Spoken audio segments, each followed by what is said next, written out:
मेरठ का एक खौफनाक हत्याकांड, प्यार, धोखा और अंधविश्वास की सच्ची कहानी।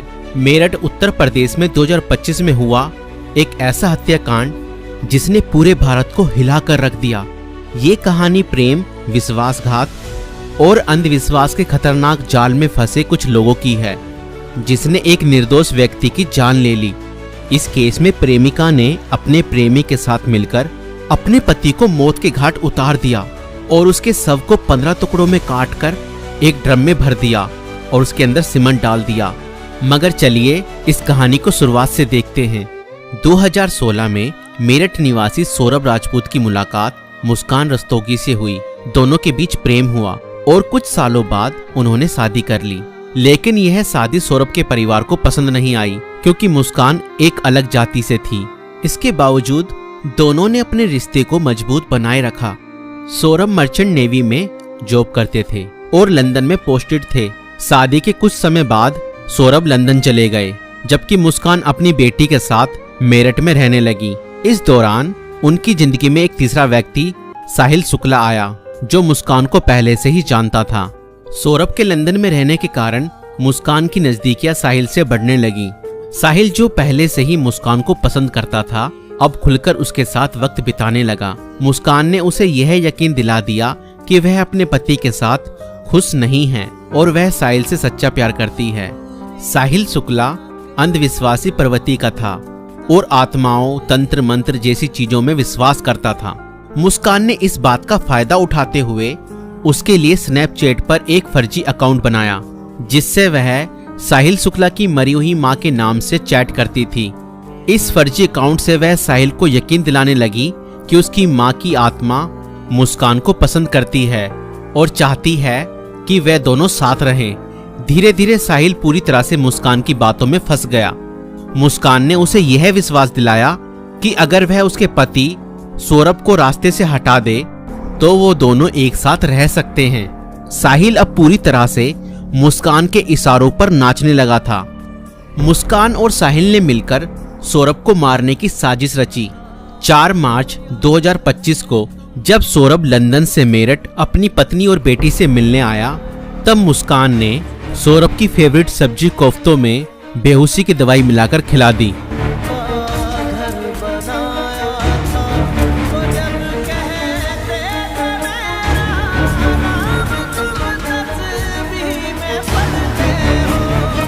और जब सौरभ बेहोशी की हालत में बिस्तर पर पड़ा था, तब मुस्कान ने अपने दोस्त साहिल को बुला लिया और रसोई में जाकर वो बड़ा और धारदार चाकू ले आई, जो मुस्कान और साहिल ने पहले से ही प्लानिंग करके खरीदे हुए थे।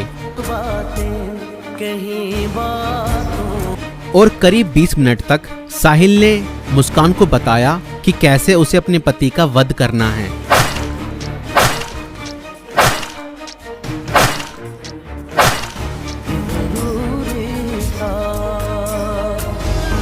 और फिर उसके बाद मुस्कान और साहिल ने सोते हुए सौरभ पर हमला किया और उसके हृदय पर 3 बार वार किए।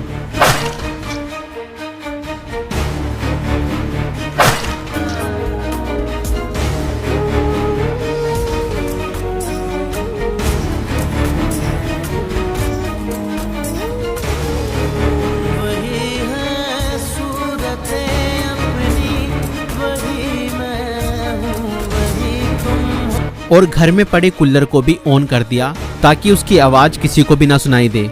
जब उन्होंने सौरभ को खत्म कर दिया, उसके बाद वह उसकी बॉडी को बाथरूम में ले गए।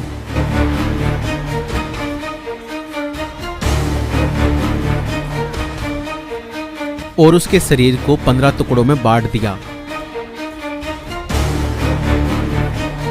सौरभ को खत्म करने के बाद उन्हें इस बात की चिंता हुई कि अगर सब बरामद हो गया तो पुलिस उन तक जरूर पहुंच जाएगी। इसलिए उन्होंने सबको ठिकाने लगाने की योजना बनाई और मुस्कान बाजार जाकर एक प्लास्टिक का ड्रम खरीद लाई। और मुस्कान और साहिल ने सौरभ के शव के टुकड़ों को उस प्लास्टिक ड्रम में डाल दिया और ऊपर से सीमेंट भी डाल दिया ताकि उसकी बॉडी की स्मेल बाहर ना जाए। और उसके बाद उन्होंने उस ड्रम को घर के एक कोने में रख दिया। इसके बाद मुस्कान और साहिल ने सौरभ के मोबाइल फोन से उसके सोशल मीडिया अकाउंट को एक्टिव रखा। उन्होंने सौरभ के अकाउंट से हिमाचल प्रदेश की शिमला की तस्वीरें और स्टोरीज पोस्ट की ताकि लोगों को लगे कि वह घूमने गया है।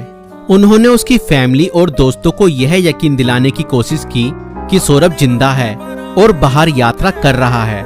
इस दौरान मुस्कान और साहिल खुद भी शिमला घूमने चले गए ताकि अगर कोई लोकेशन ट्रैक करे तो किसी को शक ना हो, लेकिन किसी भी अपराधी की तरह वह भी ज्यादा समय तक बच नहीं पाए। सौरभ के परिवार ने जब उससे संपर्क करने की कोशिश की और कोई जवाब नहीं मिला तो उन्हें शक हुआ। परिवार ने मेरठ पुलिस में गुमशुदा की रिपोर्ट दर्ज कराई।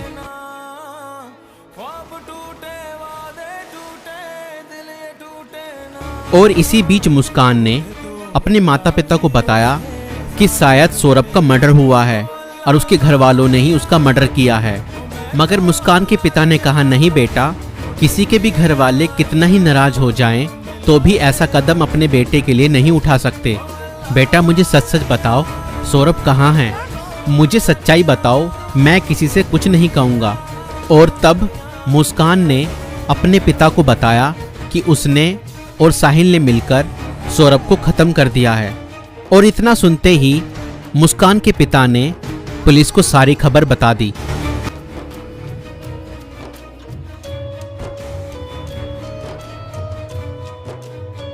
और पुलिस ने तुरंत मुस्कान और साहिल को गिरफ्तार किया और उस प्लास्टिक ड्रम को भी बरामद किया जिसमें सौरभ के शव के टुकड़े थे।